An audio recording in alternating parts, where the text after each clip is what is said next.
은혜로우신 우리 아버지 하나님, 4월이 들어 주님께서 주시는 또 좋은 계절에 저희들이 마음을 모아서 하나님의 말씀을 깊이 묵상하고 그 말씀을 통하여 우리 가운데 깨우쳐 주시고 또 우리를 변화시켜 주시고 또 생명의 길로 하나님과의 풍성한 교제로 더욱더 깊이 인도해 주시는 보혜사 성령 하나님의 손길을 붙잡고 나아가기를 원합니다. 4월의 첫 모임에 오늘 우리가 두 세션에 걸쳐서 나누는 소요리 문답 공부와 또 우리 주님께서 이 땅에 사셨을 때에 어떤 곳에서 어떤 일을 하셨는지 지도를 통하여 살펴보는 이 묵상을 통하여 우리 함께 참여하는 예함의 우리 회원들 마음에 주 성령님께서 필요한 어, 영혼의 양식으로 채워 주옵소서. 마칠 때까지 주님께서 함께 해 주시기를 원하옵고 예수님 이름으로 기도합니다. 아멘. 아멘.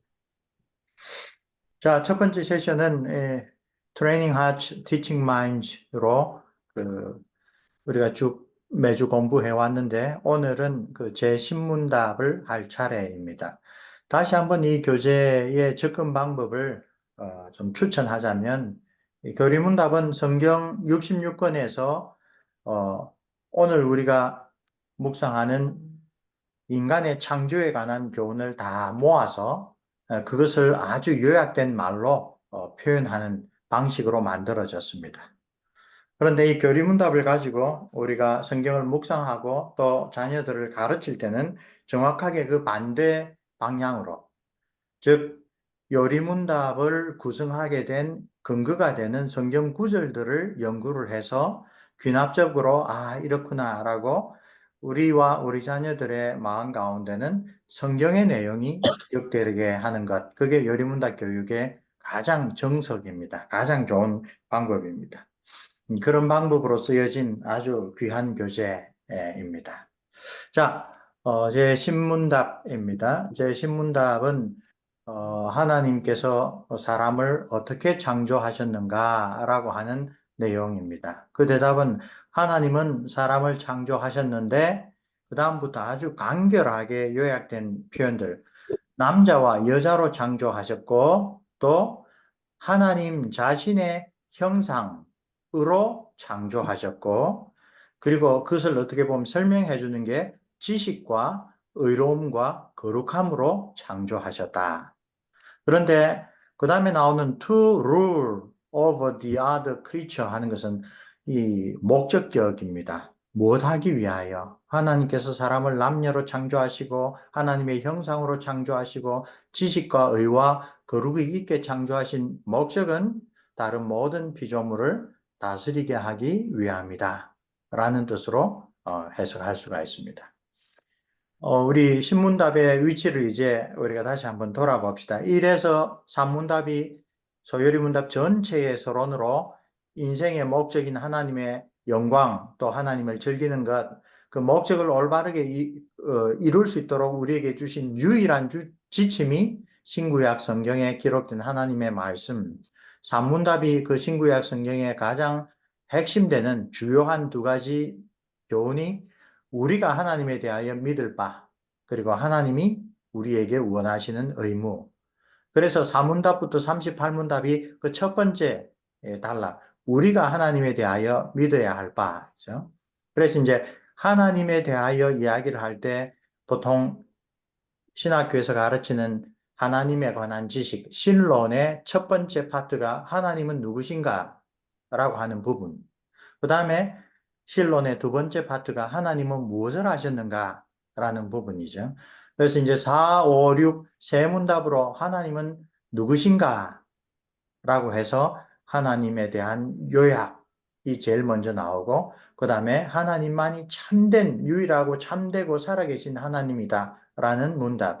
그리고 하나님에 대하여 성경이 계시한 가장 중요한 교리인 삼위일체 하나님.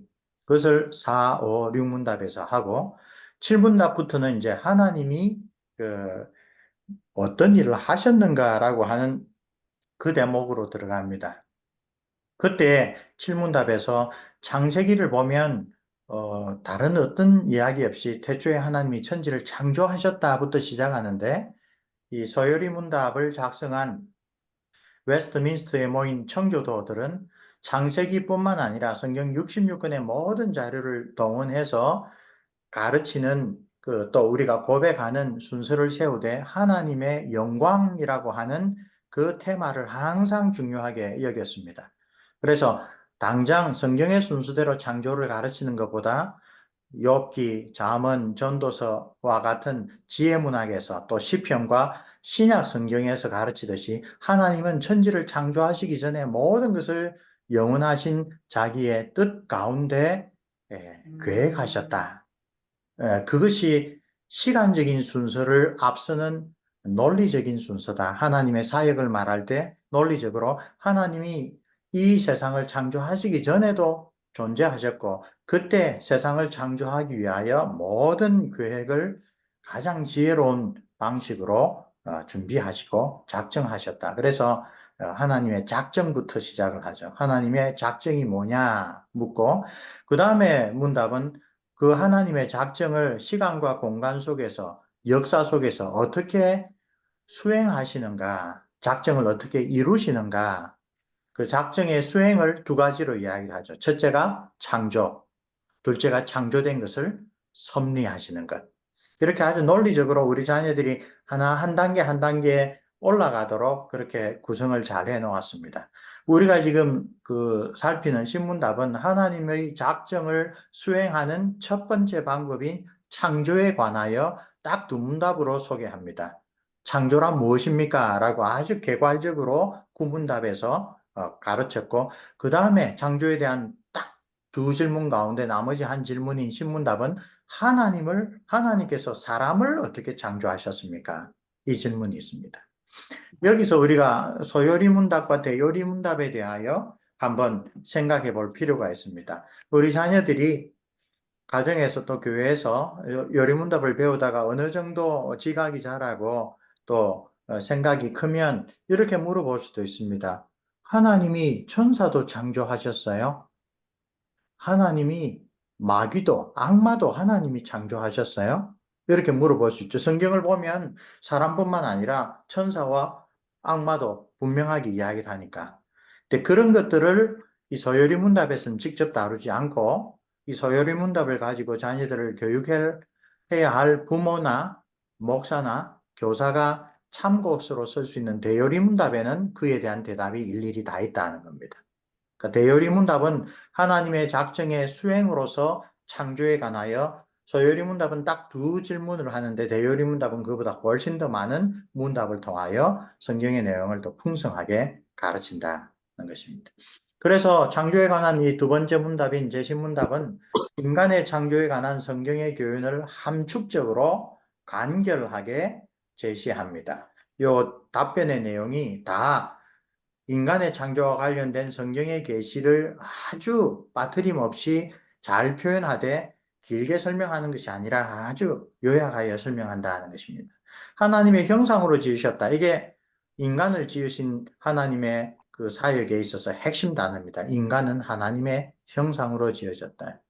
그리고 하나님의 형상이라는 것을 성경 곳곳에서 가져올 때 아주 그 개념과 깊이 연관된 것이 하나님의 형상으로 지으시되 남자와 여자로 지으셨다. 남자만 형상으로 지은 게 아니라 여자도 하나님의 형상으로 지으셨다. 그리고 하나님의 형상이라고 하는 것이 반드시 남자와 여자가 서로 교제하는 것에 아주 하나님의 형상의 특징이 들어가 있다. 뭐 그런 의미도 포함되어 있습니다. 그리고 우리 골로새서에 나오는 유명한 표현, 하나님의 형상이라고 하는 개념을 우리 자녀들이 그렇게 물어보죠. 우리는 하나님의 형상이야 라고 하면 주일학교 때 어린아이들이, 그러면 하나님도 우리처럼 눈이 두 개고, 귀가 두 개고, 코가 하나고, 입이 하나인가요? 예, 그럴 때 이제 아주 신중하게 잘 가르쳐야 될 게 하나님은 영이시기 때문에 우리와 같은 육체를 가지고 계시지는 않는다. 그런데 우리가 하나님을 닮았다라고 하는 것은 모습으로 닮은 것이 아니라 하나님이 가지고 계신 아주 독특한 그런 특징들, 그런 성품들을 우리가 반영하는 것이다. 그리고 그 점을 제일 가르쳐 주는 것이 골로새서에서 나오는 하나님의 형상을 따라 지식과 의와 거룩으로 지으셨다라고 하는 사도 바울의 가르침입니다. 그러니까 하나님의 형상은 우리의 외모, 우리의 육신과 일차적으로 연결될 것이 아니고 우리는 다른 모든 동물들과 달리 하나님의 형상으로 지음받았기 때문에 지식과 의와 거룩이라고 하는 그런 특징들을 인간이 가지고 있다. 나중에 뒤에 나오겠지만 하나님의 형상으로 지음받은 피조물은 다른 어떤 동물도 그렇지 않고 심지어 천사들도 하나님의 형상이라고 성경은 절대로 이야기를 하지 않습니다. 그렇기 때문에 하나님의 형상됨의 특징인 의와 진리와 거룩 이런 것은 다른 동물에게서는 발견할 수 없는 그런 인간의 독특한 본성들이다, 특징들이라고 할 수 있습니다. 원료일 해석은 어떻게 보면 그런 본론이 아니라 마치 서론격으로 엉뚱한 것을 강조하는 듯이 보입니다. 월요일 해설 가운데 첫 번째, 인간의 창조가 하나님의 창조 활동의 하이라이트다. 창조의 면류관이다. 다른 모든 것을 다 창조하신 다음에 마지막으로 하나님께서 사람을 지으셨는데 다른 이전에 창조하신 모든 것과는 구별되게 지으셨다. 그 구별되는 것 중에 제일 대표적인 게 하나님의 형상으로 지으셨다는 거고 또 흙으로 사람을 빚으사 그 몸을 만드실 뿐만 아니라 그 코에 생기를 불어 넣으셔서 살아있는 영이 되게 하셨다. 이런 인간 창조와 관련된 그 기록은 다른 어떤 창조에도 언급되지 않는 내용입니다. 둘째로 특별히 이 책의 저자가 강조하는 것은 하나님의 형상으로 인간을 만드신 것은 결코 하나님의 특정한 필요에 의한 것이 아니라는 점을 아주 대단히 강조합니다. 왜 이것을 강조할까라고 할 때 조금 전에 제가 언급한 대로 개혁주의 신학의 핵심적인 특징인 하나님의 영광을 강조하려고 하는 그런 사고방식이 잘 배어 있기 때문입니다. 하나님은 영원부터 세상을 창조하기 전에 이 물질적인 세상뿐만 아니라 물질적인 세상이 움직여가는 어떻게 보면 틀이 되는 시간을 창조하시기도 전에 성부, 성자, 성령 하나님은 서로 아가페 사랑으로서 한 하나님이다라고 표현할 정도로 결속되어 있었고 또 그 하나님은 어떤 결핍이나 어떤 부족으로 무언가 자기의 결핍과 부족을 보충하고 보완해야 할 필요가 있는 그런 신이 아니다. 하나님은 완전히 자충족적인 하나님이다. 성경에는 우리의 이해를 돕기 위하여 하나님의 오른팔이라든가 또 하나님께서 근심하셨다라는 그런 정서적인 표현이라든가 이런 하나님에 대하여 설명할 때 우리의 이해를 돕기 위하여 마치 하나님이 인간과 같은 모습이나 인간과 같은 마음을 가지고 있다라고 표현할 수가 있는데 그것을 신인 동형 동성론적 표현이라고 합니다. 마치 하나님을 인간에 빗대어 설명하는 표현이라고 합니다. 근데 이런 표현이 잘못된 사고방식으로 굳어지면 창조주 하나님이 어떤 분이신지를 우리가 오해할 수가 있다고 이제 걱정하는 겁니다. 하나님은 영이시다. 하나님은 전지전능하시다. 하나님은 자충족하신 분이다. 하나님이 세상을 만드시고 인간을 만드신 것은 하나님 자신의 어떤 필요나 하나님 자신의 어떤 이 소원을 이루기 위한 것이 아니다. 그럼 무엇이냐? 성경을 보면 하나님께서 천지를 지으시고 인간을 지으셨을 때 목적으로 성경이 반복하여 언급하는 것은 시편 100편에도 나오듯이 하나님의 영광을 드러내기 위한 것이다. 라고 이야기를 합니다. 왼쪽 아래 시편 100편 있죠. Shout for joy to the Lord. Lord라고 하는 영어 대문자는 여호와, 야훼라는 말을 영어로 번역할 때 대문자로 Lord라고 합니다. All the earth, worship the Lord with gladness. Come before him with joyful songs. Know that the Lord, Yahweh, is God. It is he who made us and we are his. We are his people, the sheep of his pasture. 그래서 하나님이 어떤 필요가 있어서라는 그런 관점과는 전혀 다르게 하나님이 이 모든 것을 창조하신 참된 하나님, 유일하신 창조주이고 우리가 그분을 위하여 만들어졌다. 그런 하나님 영광이라고 하는 관점을 잘 드러내는 그런 찬송을 우리가 시편에서 뭐 100편뿐만 아니라 여러 곳에서 발견할 수 있습니다. 특별히 그 호세아 선지자나 그 아모스 선지자나 북이스라엘의 그 솔로몬 이후에 가장 전성기였던 여로보암 2세 시절에 사람들이 잘 살고 하니까 이 제사는 열심히 드렸어요. 무수한 재물이 나에게 무슨 소용이냐? 그런 구중을 하면서 하나님이 뭐 그 고기 먹고 싶어서 너희들에게 재물을 가져오라고 했는 줄 아느냐? 그런 선지자들의 책망에서 하나님이 우리를 위하여 제사 제도를 만들어 주신 것이지, 하나님이 어떤 필요가 있어서 제사 제도를 주신 것이 아니다. 라고 하는 그런 것과 또 연결해서 생각해 볼 수가 있습니다. 자, 화요일과 수요일 두 본문을 묶어 두었습니다. 인간의 창조에 관한 두 번째 성경적 교훈은 남자와 여자로 창조되었다는 사실의 의미를 깨우쳐 줍니다. 그래서 화요일의 묵상은 남자와 여자로 창조하셨다는 게 무슨 의미가 있는가를 묵상합니다. 특별히 여기에서 아담이 타락하기 이전에 하나님 보시기에 모든 창조된 만물이 심히 좋았는데 유일하게 하나님이 좋지 않다라고 이야기를 한 것이 바로 아담이 홀로 있는 것, 그것을 하나님이 좋지 않게 여겼다. 이것은 진짜 타락의 사건이 일어나기 이전에 하나님이 만드신 선한 창조 가운데 유일하게 하나님이 저렇게 두어서는 안 되겠다 하는 것이죠. 그리고 아담에게 그 에덴 동산에 있는 모든 동물들을 불러서 그 이름을 지어주게 했죠. 그러니까 다스림의 의미입니다. 이름을 지어준다는 것은 그 특성을 파악하고 이름을 불러서 소위 말해서 이름을 지어주는 자가 주인의 역할을 하는 것입니다. 그리고 난 다음에 하나님께서 아담을 잠재우시고 그의 몸으로부터 여자를 만드는데 행간에 나와 있는 이야기로 구약 학자들은 하나님께서 왜 하와를 만들어 주기 전에 그 모든 동물들을 데려와서 이름을 짓게 했을까? 그 뜻 가운데 아담은 지혜롭게 창조된 존재므로 자기 앞에 나오는 모든 생물들이 암수 한 쌍이다라는 것을 보게 되었다라고 하는 것을 그 행간에 넣어서 생각할 수도 있습니다. 그래서 모든 하나님이 지으신 것이 그 짝이 있는데 나는 홀로 있다.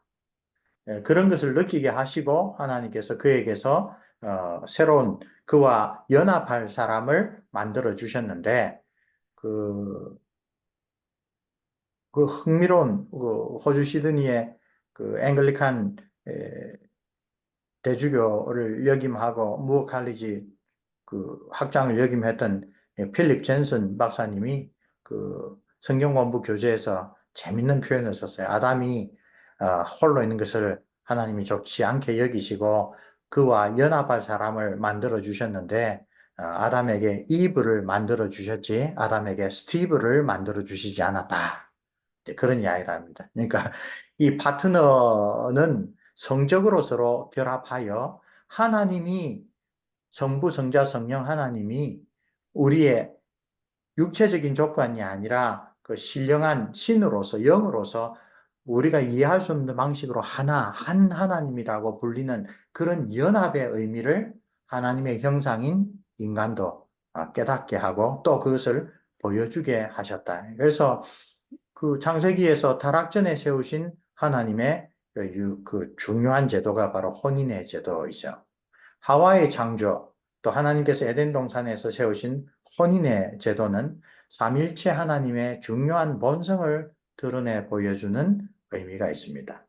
하나님은 인류가 모두 한 가족이 되도록 지으셨고, 가족 안에서 하나님을 경외하는 법을 배우도록 인간 사회에 규범을 주셨습니다.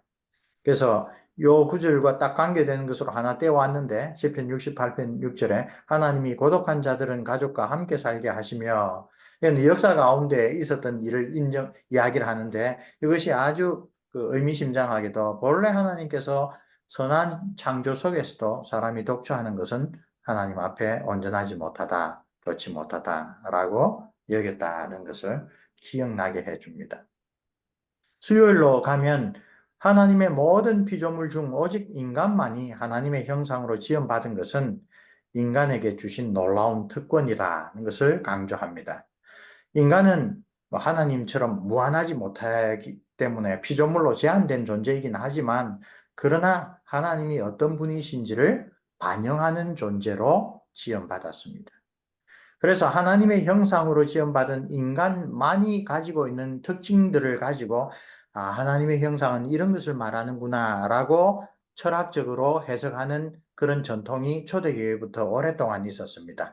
다른 어떤 동물들, 인간에게 가장 가깝다는 원숭이, 오랑우탄조차도 없는 것, 그게 아마 하나님의 형상으로 지음받은 인간의 독특한 본질이 아닐까. 언어 능력이라든가, 뭐, 미에 대한 그런 감수성이라든가 동물들에게는 어느 정도 흔적을 발견할 수 있다 하더라도 인간처럼 그렇게 할 수 없는 것들, 그런 특별한 자질들이 아닌가.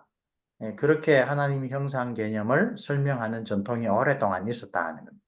근데 제가 아까 그 이야기를 하면서 그게 좀 철학적인 그 관점이라고 한 게 성경은 그것을 강조하지 않거든요. 성경은 하나님의 형상으로 지음받은 인간을 이야기를 할 때 하나님이 어떤 분인지를 반영하는 것을 뭐 어느 능력이다든가 사람이 직립보행을 한다든가 두뇌 용량이 크다든가 하는 그런 쪽에서 가르치지 않고 하나님이 어떤 분이신지를 어, 잘 보여주는 것으로 이 아까 말한 창세기에서 보면 아담과 하와로 두 사람이 하나 되는 그런 관계로 지으셨다는 것. 그리고 그렇게 지으셔서 하나님이 모든 피조물을 통치하시는 분인데 사람들로 하여금 그 하나님의 일을 맡아서 섬기는 청지기로서 다른 모든 피조물을 다스리고 가꾸고 발전시키게 했다. 오히려 그런 것들을 창세기에서는 더 강조하고 있습니다. 목요일 내용입니다. 밑에 예레미야 9장 24절 말씀을 먼저 보죠. 자랑하는 자는 이것으로 자랑할지니 곧 명철하여 나를 아는 것과 나 여호와는 사랑과 정의와 공의를 땅에 행하는 자인 줄 깨닫는 것이라. 나는 이 일을 기뻐하노라 하나님의 말씀이니라. 여기서부터 이제 성경이 말하는 하나님의 형상 개념을 해서 이 골로새서에서 아주 강조하는 내용, 의와 거룩과 지식, 뭐 순서대로 하면 지식부터 먼저 살핍니다. 그래서 목요일에는 하나님의 형상으로 지음받은 인간에게 아주 중요한 다른 동물에게는 발견할 수 없는 특징 중에 성경이 강조하는 핵심 내용, 첫째는 지식이다. 하나님의 형상으로서 인간의 구별되는 자질들 가운데 특히 지식을 살펴보자. 다른 동물들도 자신의 생존을 위하여 우리가 보기에 상당히 뛰어나고 놀라운 일들을 할 수 있다. 그러나 그것은 모두 타고난 본능에 의한 것이다. 그래서 왼쪽에 본문을 보면 그 자녀들에게 흥미를 이끌 여러 가지 사례들을 제시합니다. 비버라고 하는 동물은 자기 삶을 안락하게 하기 위하여 그 물에 그 시냇가에 댐을 짓습니다. 도구를 사용하는 거죠. 나무를 가져다가 그것으로 집을 지으니까 도구를 사용할 줄 안다. 그리고 새들은 정말 따뜻한 장소를 가기 위하여 철새들이 매년 엄청난 거리를 비행할 수 있습니다. 어떻게 찾아가는지 인간으로서도 참 궁금할 정도로 놀라운 능력을 보여줍니다. 그러나 이런 것들은 모두 다 본능에 따라 행하는 것이다. 그러면 그런 본능에 따라 행하는 동물과 인간이 어떤 점에서 다른가? 그것을 우리 해설에서는 인간만이 사고작용을 할 수 있다. thinking, 사고할 수 있다. 그 사고를 통하여 사물에 대한 지식을 얻을 수가 있다. 그리고 또 자기가 얻은 지식을 계속 축적하여 발전시킬 뿐만 아니라 나 한 사람, 이번 대회에서 끝나는 것이 아니라 그것이 계속하여 축적되어 물려줌으로써 한 개인의 지식에서 그치는 것이 아니라 인류 전체의 엄청난 양의 지식으로 발전되어서 활용될 수 있다. 그러니까 본능에 따라서 행하는 동물들은 자기가 살아있는 동안에 경험을 통하여 얻은 것들이 있지만 그것을 계속하여 그 다음 새끼들에게 또 그 다음 새끼들에게 전해주는 그런 식으로 지식 축적 과정, 지식의 전달 과정은 없습니다. 그렇죠? 무엇보다도 하나님께서 이렇게 그 다른 동물에게는 없는 지식을 주신 까닭은 창조주 하나님을 알게 하기 위한 것입니다. 하나님을 아는 지식은 인간이 하나님의 형상으로 지음받은 목적과 바로 직결되는 내용입니다. 안타깝지만 타락 이후에 하나님의 형상이기 때문에 다른 동물들이 갖지 못한 이 지식이라는 놀라운 힘을 인간은 엉뚱한 방향으로 써버렸죠. 하나님의 뜻을 저버리고 그 하나님이 주신 선물을 이기적으로 사용하여서 원래 그 지식을 통하여 예레미야 선지자가 말한 것처럼 하나님이 누구신지를 알고 그 하나님이 원하시는 바, 즉 정의와 공의를 땅에 행하는 것이 하나님을 바르게 한다라고 하는 올바른 방향에서 완전히 거꾸로 가게 되었다. 그래서 예레미야 선지자가 사람이 가지고 있는 그 지식이라고 하는 아주 독특하고 탁월한 선물을 가지고 그 선물을 주신 하나님의 뜻을 바르게 깨닫고 그 목적대로 사용해야 된다. 19세기에 그 네덜란드의 신칼빈주의자, 네오 캘비니스트, 그 유명한 아브라함 카이퍼를 비롯한 그 신학자들이죠. 그런 점에서 이분들은 하나님께서 사람을 만드셨을 때 주셨던 능력이나 그것들은 타락 이후에도 완전히 상실되지 않고 상당히 남았지만 타락이 무서운 것은 그것을 가지고 본래 하나님이 원하시는 방향대로 쓰지 않고 하나님이 원치 않는 반대 방향으로 쓴다. 타락이 전적으로 정말 무서운 영향을 끼치는 것은 주신 그 은혜와 주신 그 은사를 우리가 하나님께서 우리에게 특별히 주신 그 목적과 정반대되는 방향으로 쓴다는 점에 있어서 그 타락이 아주 무서운 현실을 가져다 주었다고 이야기를 합니다. 금요일 가면 지식과 의와 거룩이라는 에베소서 4장 24절 가운데 이제 두 번째 의라고 하는 특징을 하나님의 형상 개념과 연결시켜서 말합니다. 이때 의롭다라고 하는 뜻을 우리 교재를 쓰신 저자는 ability to choose between right and wrong, 옳고 그름 사이에서 선택할 수 있는 능력이라고 이야기를 합니다. 하나님의 형상에 따라 의롭게 지음받았다는 것은 인간이 옳고 그름을 분별하고 선택할 능력을 가지고 있다는 뜻이다. 어떤 분들은 동상 중앙에 있는 선악을 알게 하는 나무와 관련된 그 모세의 표현을 문자적으로 받아들여서 선악을 알게 하는 나무를 먹기 전에는 선과 악을 분별하지 못했다. 그래서 그 타락이 전에 아담과 하와는 그 도덕적인 수준이 아주 원시적인 수준에 있었는데 그 선악과로 대표되는 그것으로 소위 말해서 신에게 전적으로 의존하는 단계에서 자기의 자의식을 갖게 되었다. 인류 역사로 보면 아주 중요한 성장이다라고까지 역설적으로 해설하는 신학자들이, 현대 신학자들이 많이 있습니다. 그러나 창세기의 내용을 가만히 보면 하나님께서 이미 동상중앙에 생명나무와 선악을 아는 나무를 주시고 선악을 알게 하는 나무는 절대로 먹지 말아라. 그것을 먹으면 너희들이 정령 죽으리라. 그 금지하는 명령을 주셨다는 것 자체가 하나님에 대한 태도, 하나님을 사랑하여 하나님의 말씀을 신뢰하고 순종하느냐, 그렇지 않느냐, 벌써 무엇이 옳고 무엇이 그르나에 대한 기준이 아담과 하와에게는 있었다라는 것입니다. 오히려 선악과를 먹는 것은 하나님이 보시기에 옳지 않은 일을 마귀의 유혹을 받고 나도 하나님처럼 옳고 그름, 나에게 좋은 것과 나쁜 것을 내가 스스로 결정하겠다라고 하는 그런 교만에 빠진 것을 보여주죠. 옳고 그름을 분별하는 것도 아까 말한 대로 하나님의 형상으로 지음받은 인간에게만 특유하게 주어진 능력이지 다른 동물들은 역시 본능으로 하는 것이기 때문에 뒤에 나오지만 본능에 따라 행한 동물의 일을 하나님께서 옳았느니 그렇느니 그래 심판하지는 않으신다. 그러나 사람에 대해서는 반드시 옳고 그른 선택에 대하여 하나님께서 판단하시고 평가하신다. 하나님께서 선하게 창조하신 인간은 원래 의롭고 거룩하였으나 그 속에 악한 것은 전혀 없었습니다. 에덴 동산에서 아담과 하와는 옳고 그름 사이를 선택할 수 있는 능력이 있었습니다. 그러나 선악과 금령으로 대표되는 그 사건에서 그들은 그릇된 것을 선택하였고 그로 말미암아 내적으로 죄악된 존재가 되었습니다. 타락의 결과로 인한 이런 상태가 아담의 후손들에게 전해진 것을 우리는 원죄라고 부릅니다.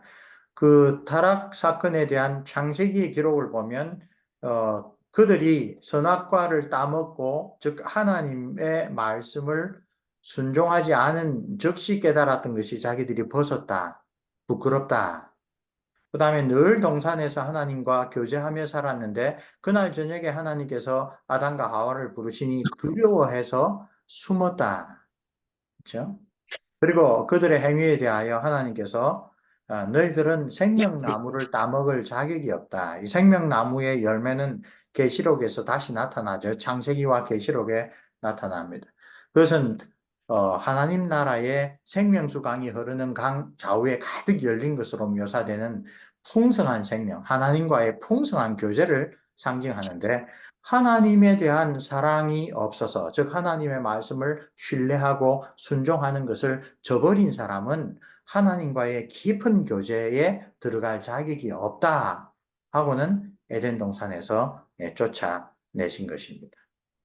그리고 원죄를 설명할 때 다양한 방법이 있는데 사도 바울이 대표적으로 설명하는 것은 아담과 그리스도는 인류를 대표하는 사람이었기 때문에 그들의 선택은 그들 자신에게만 그 결과를 끼치는 것에 그치지 않고 모든 인류에게 결과를 끼친다. 대표성의 원리가 하나님께서 아까 아담과 하와를 통하여 모든 사람이 결국은 한 가족으로 태어나게 하신 그런 창조의 질서와 연관된 것이다. 이야기를 하죠.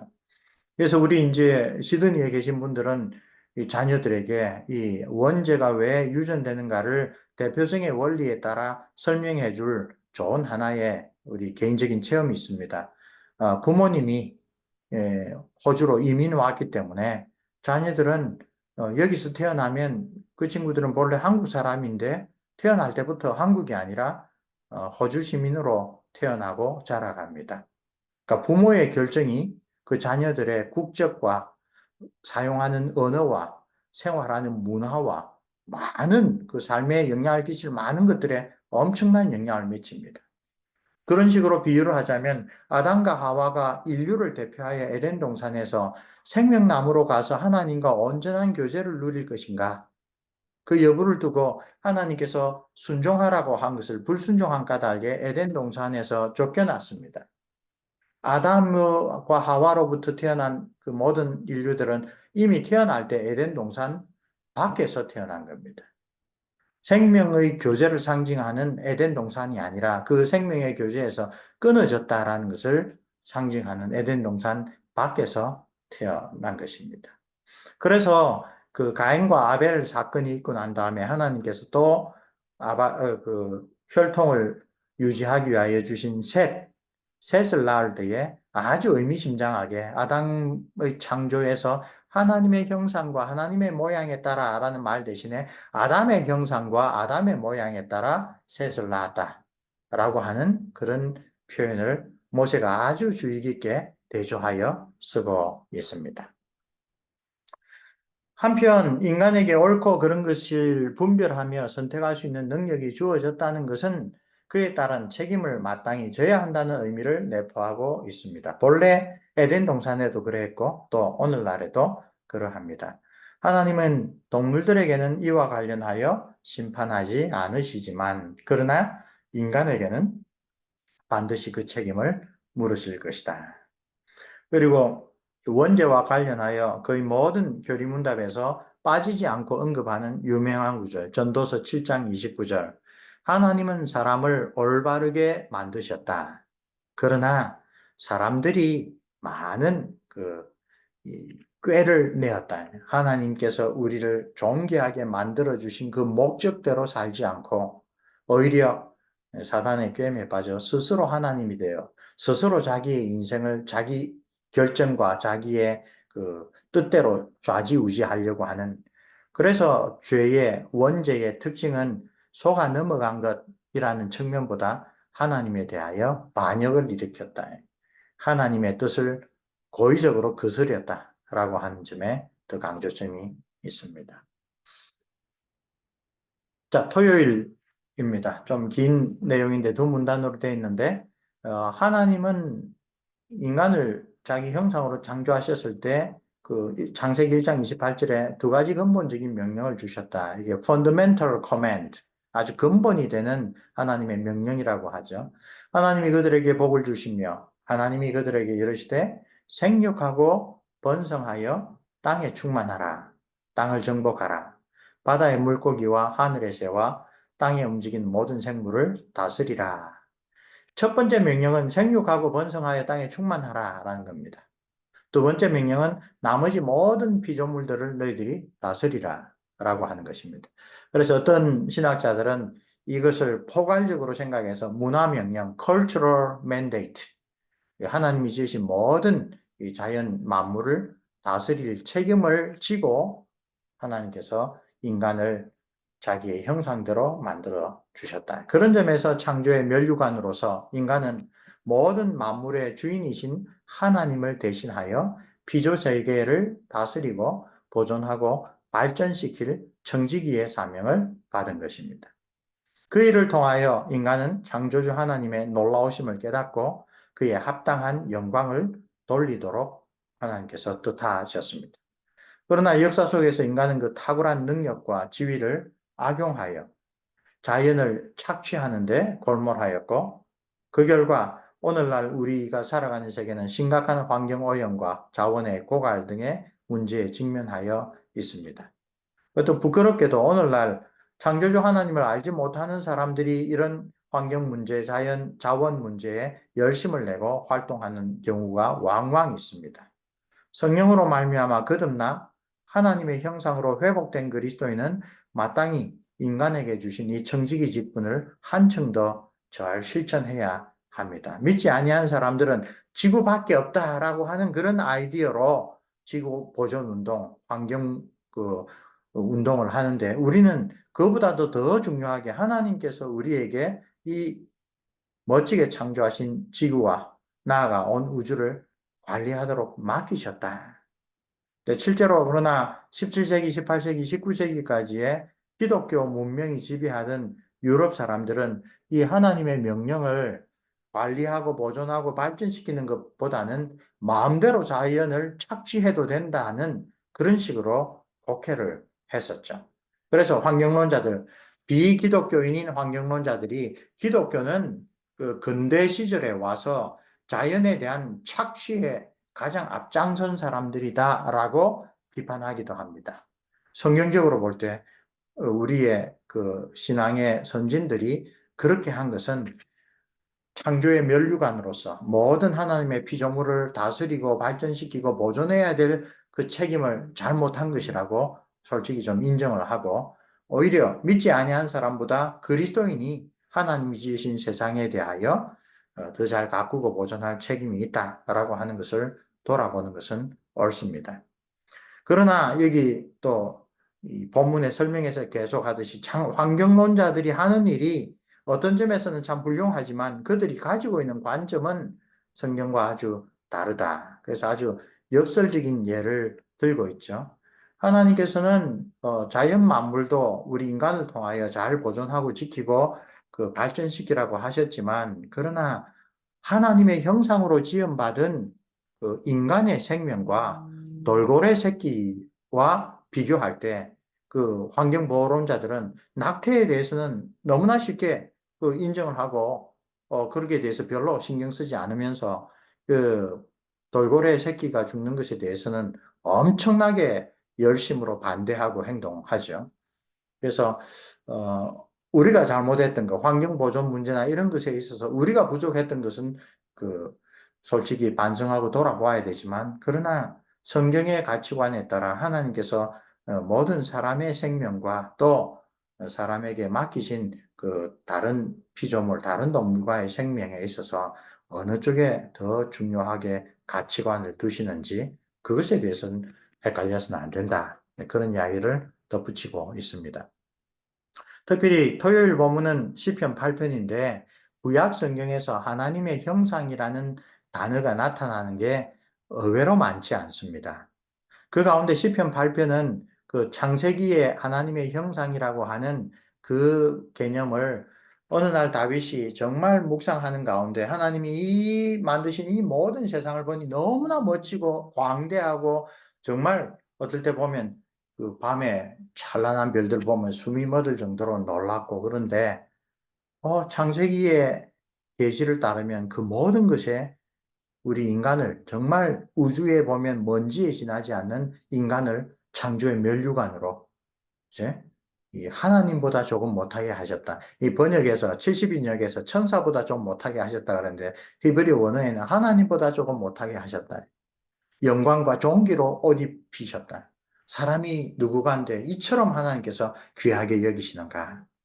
그런 이제 성령의 맥락에서 하나님의 형상으로 지음받은 인간 의 존귀함에 대하여 또 그렇게 인간을 사랑하셔서 존귀한 존재로 창조해 주신 하나님의 사랑에 대하여 그 이야기를 하는 아주 귀한 시편 찬송입니다.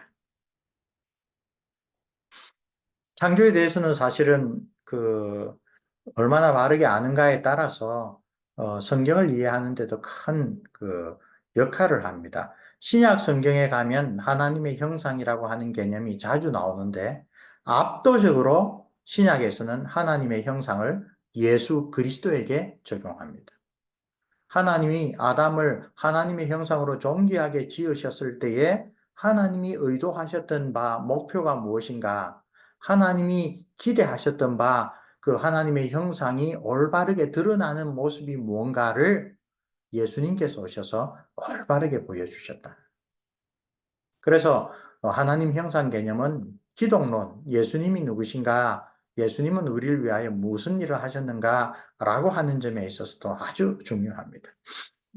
그래서 오늘 신학 공부할 때 좀 사용하는 자료를 한 가지 더 가져왔습니다.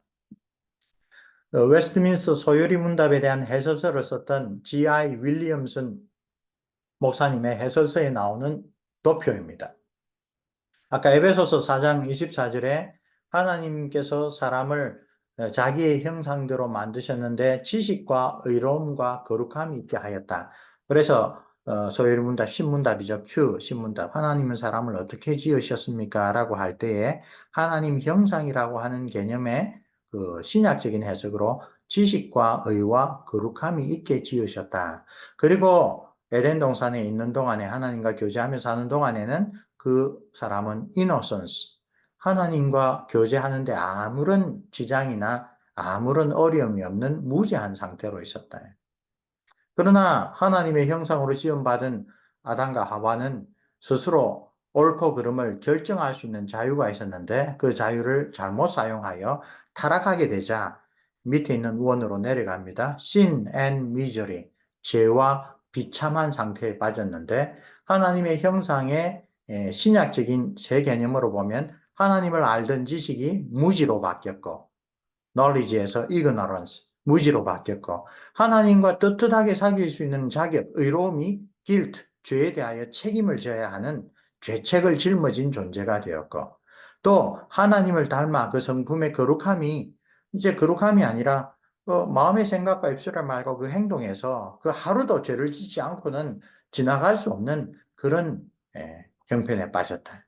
이것이 이제 죄로 인한 것이고 바로 이 아담이 받았던 하나님의 형상을 이렇게 망쳐놓은 것에서 회복시키기 위하여 오신 분이 예수님이다. 그래서요, 예수님과 관련된 부분은 점선원으로 해서 예수님이 이 타락으로 잃어버린 지식, 하나님을 아는 지식을 회복하기 위하여 오셔서 선지자 역할을 하셨다. 하나님과 사귈 자격을 잃어버린 그 죄책을 짊어진 인간에게 다시 하나님과 사귈 수 있도록 그 죄책을 제사장이 되셔서 그 다 대신 해결해 주셨다. 그리고 여전히 우리의 악한 본성과 세상의 유혹과 마귀에 의하여 계속 죄로 끌리는 우리를 왕으로 오셔서 죄와 사단과 마귀 그런 세력으로부터 우리를 지켜주셨다. 예수님께서 하시는 일이 바로 삼중직분이라고 그러죠. 메시아의 구원을 위한 삼중직분이 다름이 아니라 하나님의 형상으로 지음받은 인간의 지식과 의와 거룩이라는 온전한 상태를 회복시키기 위하여서 하신 사역이다. 그래서 예수 그리스도 안에서 이 구원의 은혜를 받고 회복된 사람은 다시 지식과 의와 거룩을 얻는데 구원받은 사람은, 그러나 괄호 안에 not perfect, 이 세상에 사는 동안에 그것은 온전하지는 않다. 이제 그렇게 회복되어서 온전함으로 가는 과정이다. 나중에 그리스도 안에서 우리가 영화롭게 될 순간에 본래 하나님이 사람을 지으셨을 때 하나님의 형상대로 지식과 의와 거룩이 있는 것이 온전하게 회복될 것이다. 그래서 이런 도표로 오늘 우리가 배웠던 신문답, 그리고 죄와 비참에 관한 17문답, 그리고 그것을 회복시켜 주신 그리스도의 삼중적인 직분에 관한 20에서 23문답, 그리고 회복된 우리, 구원받은 우리에 대한 20문답, 그리고 나중에 38문답은 우리가 이 세상에서의 나그네 길, 경건한 순례자의 길을 마치고 하나님 앞에 갈 때에 어떤 일이 일어나는가에 관한 이야기입니다. 아주 잘 요약한 도표이고, 이런 도표로 요약할 수 있을 만큼 소요리 문답은 하나님의 형상으로 지음받았다라고 하는 그 인간론을 예수 그리스도와 연결시켜서 또 우리의 창조, 타락, 구원, 그리고 구원의 완성인 영광과 연결시켜서 잘 소개해 주는 것을 보게 됩니다. 그 다음에 이제 혹시 관심 있는 분들은 이제 개혁주의 관점에서 이 인간론을 잘 설명한 게 이 칼빈 시올로지컬 세미나리의 탁월한 조지신학 교수였죠. 안토니 후크마라고 하는 분이 썼던 개혁주의 인간론이라고 번역되는데, 원래 제목이 Created in God's Image, 하나님의 형상으로 지음받음. 그래서 성경이 말하는 인간에 대한 교훈의 핵심에 있는 것이 바로 하나님 형상이라고 하는 개념이다. 이분의 책에서 몇 가지 중요한 부분만 가지고 왔습니다. 하나님 형상 개념이 얼마나 중요한가? 인간에게 있어서 유일한 특성이 무엇인가를 가르쳐주는 지침계라고 할 수 있다. 하나님의 형상에 대한 가르침은 기독교 인간론의 심장이다, 핵심이다. 그리고 보통 목사님들이 인간을, 하나님의 형상을 감지하고 있는 자다. 즉, 인간은 따로 있고, 인간 안에 있는 어떤 특징들이, 아까 말한 의와 거룩과 지식, 이런 특성들이 하나님의 형상인데, 그 형상들을 인간이 지니고 있는 존재다라고 표현하는데, 엄밀히 말해서 성경은 인간 그 자체가 하나님의 형상이라고 하지, 인간의 어떤 특징들, 인간의 어떤 그 특성들을 형상이라고 말하지 않는다. 하나님 형상이라고 성경이 말할 때 인간 자체가 하나님을 닮았고 하나님을 반영하는 존재로 지음받았다라고 하는 것을 강조합니다. 그래서 하나님의 형상은 인간의 그 전체성의 관점에서 이해되어야 한다. 즉, 하나님의 형상은 계속 우리가 인간으로 존재하면서 동시에 잃어버릴 수 있는 그런 우연적인 것이 아니라 우리가 인간으로 존재하는데 반드시 필수적인 것이다. 이걸 윤리적인 내용으로 아주 극단적인 예 같지만 하나 옮기자면, 예수 믿고 열심히 신앙생활 하다가 불의하게 안타깝게도 훌륭한 신앙인이자 신학 교수가 치매에 걸렸어요. 그 치매에 걸려서 사랑하는 아내도 잘 알아보지도 못하고 예전에 자기가 믿고 고백했던 그런 내용도 잘 기억나지 않으면 그 사람은 하나님의 형상을 상실한 사람인가? 또는 이 세상에 들어온 죄의 결과 중에 하나죠. 안타깝게도 아이가 믿는 가정에서 태어났는데 정신적인 핸디캡을 타고 태어나서 제대로 된 그런 그 교육을 받을 수도 없고 받아도 일반적으로 자기 입으로 하나님을 나의 주 나의 하나님이라 시인하고 내가 죄인이라고 고백하고 그런 것을 하지 못하면 그건 인간이 아닌가? 그건 하나님의 형상이 아닌가? 바로 이런 질문들과 연관해서 성경은 사람 그 자체를 하나님의 형상이라고 하고 존귀하게 여기지, 하나님의 형상이라고 하는 어떤 특징들을 가지고 있는 그것을 딱 구별하여 말하지 않는다. 그래서 하나님의 형상이 의와 거룩과 지식이라고 만약에 한다면 의와 거룩과 지식이 없는 불신자는, 또는 뭐 정신지체자는 그럼 하나님 형상이 아닌가? 그런 개념이 아니다라는 것을 특별히 후크마 박사가 성경의 가르침을 잘 지적하여 우리에게 일깨워 줍니다. 하나님의 형상으로서 인간은 마땅히 본질적으로 하나님을 반영하는 거죠. 그리고 represent, 대표한다. 성경에서 하나님 형상이란 말을 쓸 때 이 두 가지 개념이 핵심입니다. 첫 번째, 거울 이미지입니다. 다른 말로 사람을 보면 하나님이 어떤 분이신지를 볼 수가 있다. 그래서 후쿠마 같은 사람은 창세기에 나오는 하나님이 자기의 형상으로 사람을 만들 때 아담과 하와를 지으셨다라는 게 하나님을 보여주는 거울이라는 거죠. 두 구별되는 인격체이고 두 구별되는 육신을 가졌지만 결혼을 통하여 히브리어로 한 몸이 된다. 성부, 성자, 성령, 삼위 하나님은 구별되는 하나님이지만 그러나 한 하나님이라고 성경은 이야기한다. 사랑 안에서 온전히 자기를 내어주는 그런 아가페적인 이 사랑의 연대 안에 계신 그 하나님의 본질을 보여주는 거울처럼 보여주는 것이 하나님이 사람을 지으시되 남자와 여자로 지으시고 남자와 여자가 합하여 한 몸이 되는 것. 그 하나님이 어떤 분인가? 사랑의 교제 안에 있는 삼위 하나님을 보여주는 이미지라는 것입니다. 그리고 제2 예명을 특별히 이것과 연결하여 볼 수가 있습니다. 하나님이 누구신지를 피조물로 막 이렇게 만들지 말아라. 금송아지 형태든지, 물고기 형태든지 뭐든지 피조물을 만들지 마라. 하나님이 직접 하나님이 어떤 존재인가를 보여주기 위하여 만든 형상은 사람밖에 없다. 사람밖에 없다. 인간이 진정으로 자기 본연의 상태로 돌아가 있을 때에 바로 참 사람이신 예수 그리스도에게서 하나님은 저런 분이구나 라고 하는 것을 볼 수가 있다. 그럴 때는 예수님이 동양인이냐 서양인이냐 키가 얼마냐 그런 것이 아니죠. 예수님이 하나님과의 관계에서 보여주셨던 또 사람과의 관계에서 보여주셨던 사랑과 친절과 선하심과 어려움. 예수님 본인의 말씀으로 따르자면 하나님을 사랑하고 이웃을 사랑하는 그 사랑의 이중계명에 아주 풍성한 열매를 맺으시는 분. 그게 하나님이 어떤 분인가를 보여주는 거다. 그래서 아까 말씀드린 대로 신약에 와서 하나님의 형상이라는 기독교 인간관의 핵심 개념은 압도적으로 예수님을 가르칠 때, 예수님이 누구신지를 가르칠 때에 사용된다. 두 번째 그 이미지가 대표하는 이미지입니다. 이 히브리어로 형상이 첼렘이고 모양은 데무트입니다. 옛날엔 첼렘과 데무트가 서로 다른 뜻일 것이다 막 신학자들이 논의했는데 이 후크마 박사는 아주 명쾌하게 성경 자체가 첼렘 형상이란 말과 데무트 모양이란 말을 서로 바꿨습니다. 그러니까 같은 개념을 서로 다른 용어로 표현했지 그 개념이 다르지 않다라는 것을 아주 잘 보여줍니다. 그래서 첼렘이란 말로 대표하여 살펴볼 수 있습니다. 느부갓네살 왕이 두라 평지에 자기의 위엄을 높이기 위하여 금신상을 만들었죠. 이 모든 바벨론의 신하들, 백성들은 그 금신상 앞에 절해야 되는데 그때는 금신상이 누구를 대표하느냐? 그것을 세운 느부갓네살의 권위를 대표하는 겁니다. 그러니까 이것은 종교적인 문제일 수도 있지만 어떻게 보면 그 정치적인 권위의 문제입니다. 이 사드락 메삭 아벳느고가 금신상에 절하기를 거절했을 때 그는 느부갓네살 왕에 대한 반역이다 라고 여겨진 겁니다. 그래서 그 금신상 자체가 신이 아니라 금신상이 대표하는 게 뭔가. 그래서 하나님의 형상이라고 번역된 그 동일한 첼렘이란 말이 구약에는 가나안 땅의 온갖 우상들을 가리킬 때 똑같은 단어로 씁니다.